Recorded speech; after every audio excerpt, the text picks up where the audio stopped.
नमस्कार दोस्तों, आज हम लेकर आए हैं भारतीय इतिहास का महत्वपूर्ण पाठ, जिसमें हम देखने वाले हैं प्राचीन भारत का इतिहास कहाँ कहाँ से प्राप्त होता है, किन किन स्रोतों से भारतीय इतिहास को जानने में सहायता मिलती है।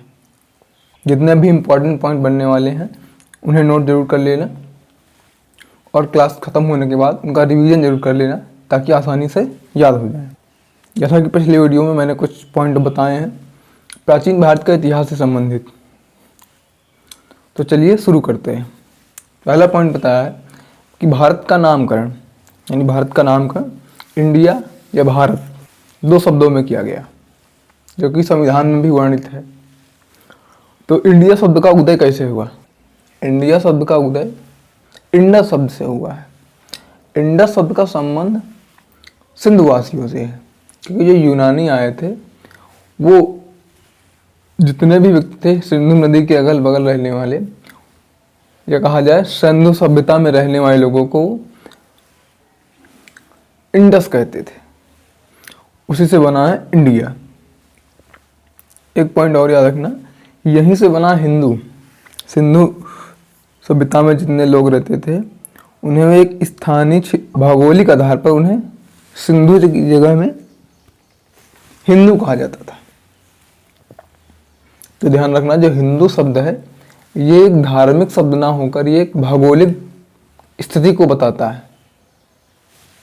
आगे देखते हैं भारत यानी हिंदुस्तान का नाम भारत कैसे पड़ा। तो उससे संबंधित कई साहित्यिक स्रोत मिलते हैं, इससे यह जानकारी मिलती है। तो प्रथम मत है, जैसे पिछले वीडियो में मैंने बताया है कि जो जैन धर्म के तीर्थंकर थे ऋषभदेव, उनके ज्येष्ठ पुत्र भरत, उनके नाम पर भारत का नाम भारत पड़ा। इसी तरह अगला पॉइंट है, ब्राह्मण ग्रंथों के अनुसार कुरु वंश के एक प्रतापी राजा हुए, से कहा जाए महान शासक हुए। दुष्यंत उनकी पत्नी शकुंतला थी, तो उनके पुत्र का नाम भरत था। तो इनके पुत्र के नाम पर कहा जाता है कि हिंदुस्तान का नाम भारत पड़ा। भारत के कुछ अन्य नाम भी मिलते हैं द्रविड़ है, जैसे एक है आर्यावर्त। आर्यावर्त क्यों कहा जाता है? कि आर्यों का निवास स्थान होने के कारण इस देश को आर्यावर्त नाम भी दिया गया। नाम और इसका मिलता है जो कि भौगोलिक नाम के रूप में मिला है जम्बूद्वीप, क्योंकि ये जम्बूद्वीप का हिस्सा था, इसीलिए से इसका नाम जम्बूद्वीप पड़ा था। आइए अब देखते हैं कि भारतवर्ष का उल्लेख या भारतवर्ष नाम का उल्लेख सर्वप्रथम कहाँ मिलता है। तो सर्वप्रथम ऐतिहासिक और प्रमाणिक एक अभिलेख है कलिंग नरेश का, जो कि चेदी वंश के महान राजा हुए। चेदी वंश के महान राजा कलिंग नरेश खारवेल, इनका एक अभिलेख मिला है हाथी गुम्फा अभिलेख। उसमें सबसे पहले भारतवर्ष का उल्लेख मिलता है।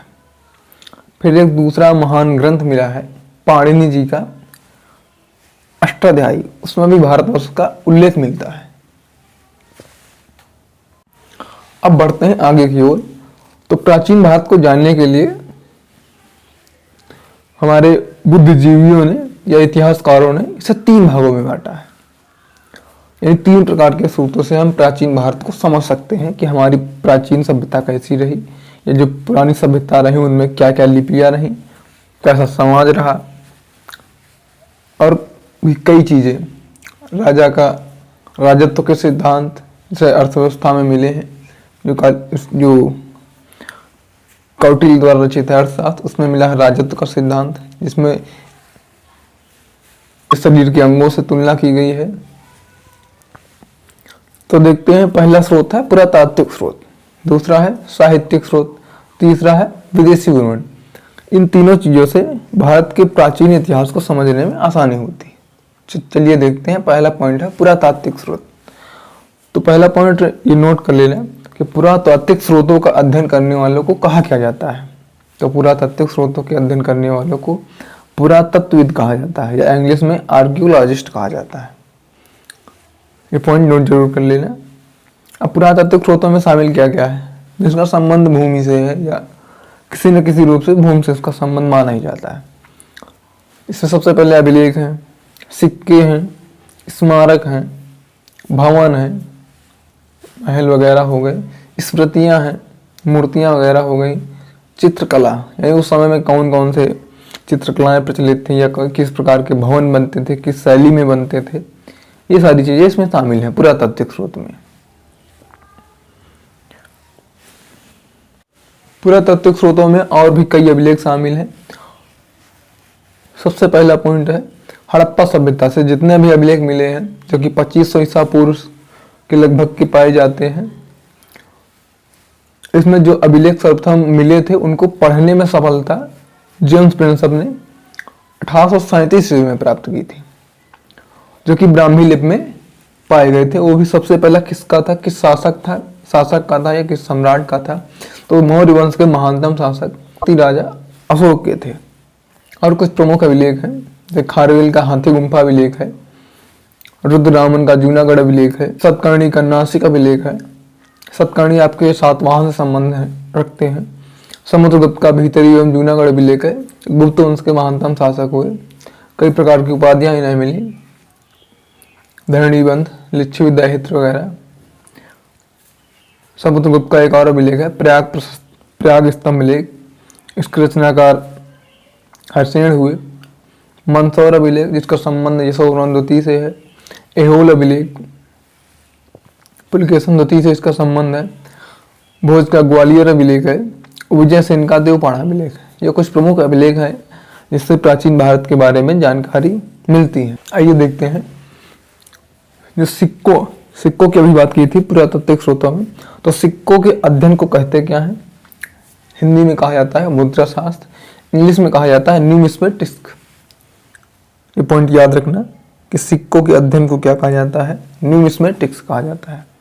तो सिक्के की बात आई तो सिक्का देख लेते हैं, सिक्का का निर्माण कब से शुरू हुआ भारत में। तो सिक्कों का निर्माण जो है, जो हिंद यूनानी आए थे, वे लगभग शताब्दी के आसपास आए थे, तभी इन्होंने भारत में सिक्का निर्माण की विधि शुरू की थी। सिक्का या ढालने की विधि, जो विधि थी उसका नाम था डाई विधि। एक प्रकार से सांचे में इसको रख के बनाया जाता था। तो ये पॉइंट याद रखना, भारत में सबसे पहले सिक्कों की शुरुआत किसने की थी? सिक्का निर्माण की विधि किसने स्टार्ट की थी? तो यूनानियों ने की थी। इसी में एक पॉइंट और याद रखना, अगर कहा जाए भारत में सबसे पहले सोने के सिक्के किसने जारी किए, तो यही हिंद यूनानियों ने जारी किए थे। इसी से और पॉइंट नोट कर लेना, सर्वाधिक शुद्ध सोने के सिक्के किसने जारी किए थे? तो यह कुषाण वंश के राजाओं ने जारी किए थे। सर्वाधिक शुद्ध सोने के सिक्के कुषाण राजाओं ने, और सर्वाधिक सोने की मुद्राएं गुप्त शासक के। तो पहला पॉइंट, भारत में सबसे पहले सोने के सिक्के हिंदू यूनानी। भारत में सर्वाधिक शुद्ध सोने के सिक्के कुषाण वंश। भारत में सर्वाधिक सोने के सिक्के गुप्त साम्राज्य। तीनों पॉइंट याद रखना। चलिए आगे बढ़ते हैं। जैसा कि हमने अभी पीछे देखा, 3 प्रकार के इसमें स्रोत मिले प्राचीन इतिहास को समझने के लिए। पहला पुरातात्विक, दूसरा साहित्यिक, तीसरा विदेशी विवरण। तो पुरातात्विक विवरण में इतने ही आते हैं अभिलेख वगैरह। अब साहित्यिक स्रोत में देखते हैं। साहित्यिक स्रोत में पुराण है, उपनिषद, आरण्यक, वेद, वेदांग। और ये जितने भी हैं ये अपौरुष से इन्हें कहा गया है, क्योंकि इनकी रचना का कोई एक व्यक्ति नहीं मिलता कि एक व्यक्ति ने रचना की हो, क्लियर एविडेंस नहीं मिले, तो इन्हें अपौरुष से कहा गया है, यानी जो भगवान के द्वारा रचित हो। तो ये चर्चा करते हैं। सबसे पहला पॉइंट पुराण। तो ये चर्चा करते हैं। सबसे पहला पॉइंट है पुराण। पुराणों में सबसे पहले पॉइंट पूछा जाता है कि सबसे पुराना पुराण कौन सा है? तो मत्स्य पुराण है। सबसे प्राचीन पुराण कौन सा है? मत्स्य पुराण है।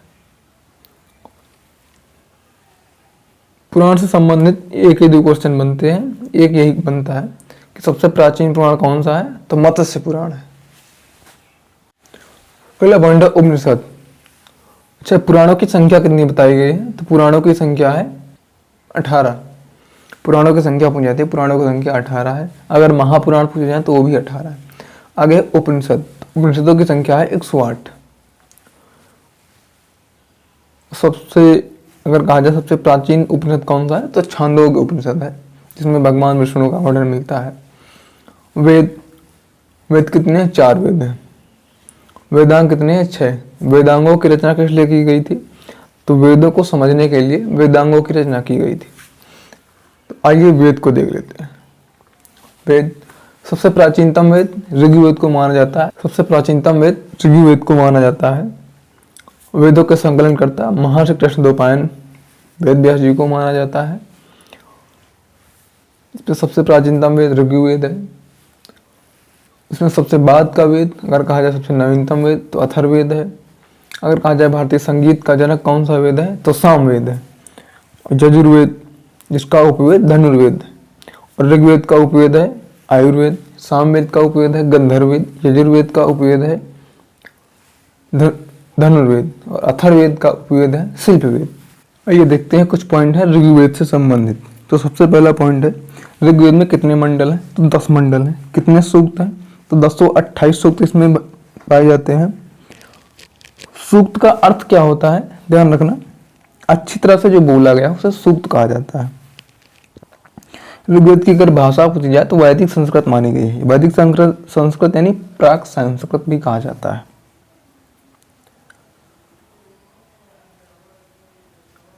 एक पॉइंट इससे और याद रखना, जो तुम्हारा 10वां मंडल है ये सबसे नवीनतम मंडल माना गया है। ये सबसे बाद में जोड़ा गया मंडल है 10वां मंडल। अगर इसमें बात की जाए सर्वाधिक पुराना मंडल कौन सा है? दूसरा, तीसरा, चौथा, पांचवा, छठा, सातवां, यानी दूसरे से लेकर 7वें तक जितने भी मंडल हैं ये सबसे प्राचीन मंडल माने जाते हैं। इसी मंडलों में जो तीसरा मंडल है, तीसरे मंडल में गायत्री मंत्र का वर्णन है जो कि सूर्य देवता को समर्पित है। और जो ऋग्वेद है इसकी जो ऋचाओं को पढ़ने वाले को होत्र कहा जाता है। इससे संबंधित एक और पॉइंट याद रखना,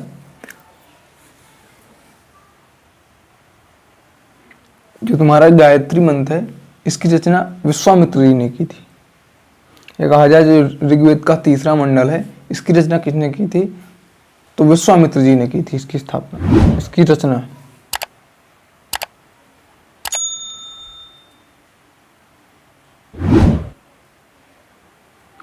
और एक पॉइंट याद रखना, जो ऋग्वेद का जो 10वां मंडल है उसमें 4 वर्णों को दर्शाया गया है। क्षत्रिय, शूद्र, वैश्य, ब्राह्मण, 4 ही वर्ण इसमें दर्शाए गए हैं। जो कि प्राचीन वर्ण व्यवस्था थी वो केवल कर्म पर आधारित थी। अगर आपका जो कर्म है वही आपका वर्ण होगा। जो ऋग्वेद है उसमें सर्वप्रथम शूद्रों का वर्णन मिलता है। अब देख लेते हैं अगला पॉइंट, सामवेद। सामवेद को अभी हमने पहले ही बताया है, भारतीय संगीत का जनक माना जाता है। जो सारे गामा है उस यहीं से प्राप्त होता है। इसके पढ़ने वाले को सामवेद का जो गायन करता है, क्योंकि ये संगीत का जनक है, ये यानी इसमें संगीत अधिकतर, इसके गायन करने वाले को उद्गाता कहा जाता है। अगला है यजुर्वेद।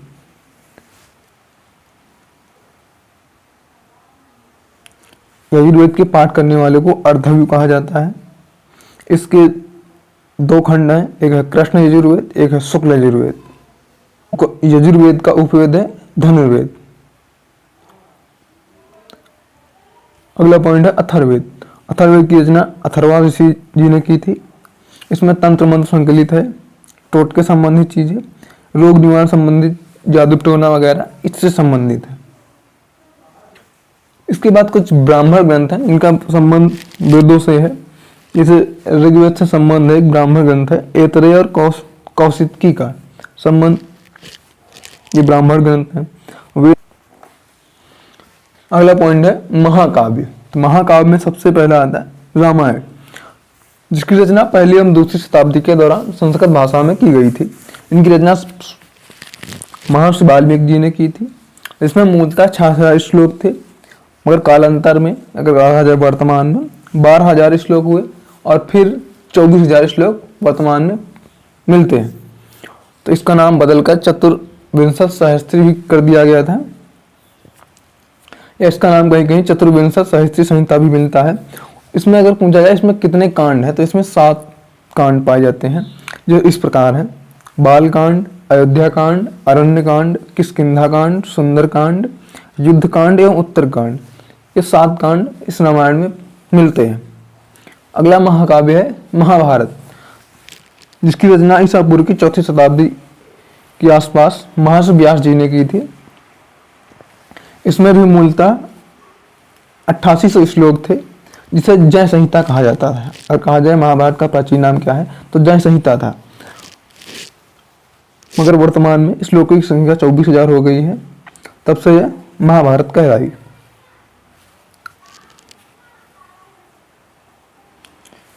अगर बात की जाए महाभारत में 18 पर्वों से मिलकर महाभारत का निर्माण हुआ है। यह महाभारत की रचना 18 पर्वों से मिलकर की गई है। इसमें जो भीष्म पर्व है उससे संबंधित है भगवत गीता आपकी। पुराण 5वीं शताब्दी के लगभग अस्तित्व में आ चुके थे।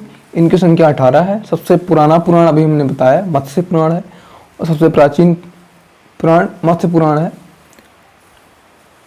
जिससे कि 7 वाहन वंश की जानकारी मिलती है। एक पॉइंट और यहाँ से नोट कर लेना कि भारत में सर्वप्रथम शीशे के सिक्के किसने जारी किए तो सातवाहनों ने जारी किए थे शीशे के सिक्के। इनकी राजधानी प्रतिष्ठान थी। तो जो विष्णु पुराण है इससे मौर्य वंश की जानकारी मिलती है।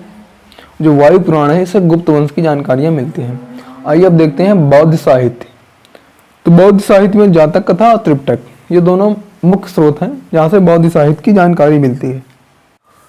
एक पॉइंट और याद रखना, सूत्र लिखने की परंपरा इसी काल से प्रारंभ मानी जाती है। सूत्र काल यानी ये नियम कानून व्यवस्थाएं जो लागू होती हैं वो चीज़ें यहीं से स्टार्ट हो गई थी, ध्यान रखना पॉइंट। तो बौद्ध साहित्य में 2 प्रमुख है, जातक और त्रिपिटक। त्रिपिटक की जगह कहीं कहीं पिटक भी मिलता है, तो ध्यान रखना ये 2 पॉइंट है। इसमें एक पॉइंट याद रखना, त्रिपिटक की भाषा क्या है तो जो महात्मा बुद्ध के उपदेशों की भाषा है वही त्रिपिटक की भाषा है। कौन सी? जनसाधारण की भाषा पाली भाषा है त्रिपिटक की, ये पॉइंट याद रखना। आगे है जैन साहित्य। जैन साहित्य की जानकारी हमें भगवती सूत्र, कल्प सूत्र और एक आचारांग सूत्र, 3 चीजों से हमें जैन साहित्य की जानकारियां मिलती हैं। जो प्राचीनतम जैन ग्रंथ हैं इन्हें पूर्व कहा जाता था। ये बात ध्यान रखना, जो प्राचीनतम जैन ग्रंथ हैं या जैन साहित्य हैं उन्हें पूर्व कहा जाता था, ये बात ध्यान रखना। इनकी भाषा वही जो महावीर स्वामी की उपदेशों की भाषा है, जनसाधारण की भाषा, प्राकृत या कहा जाए अर्ध मगधी।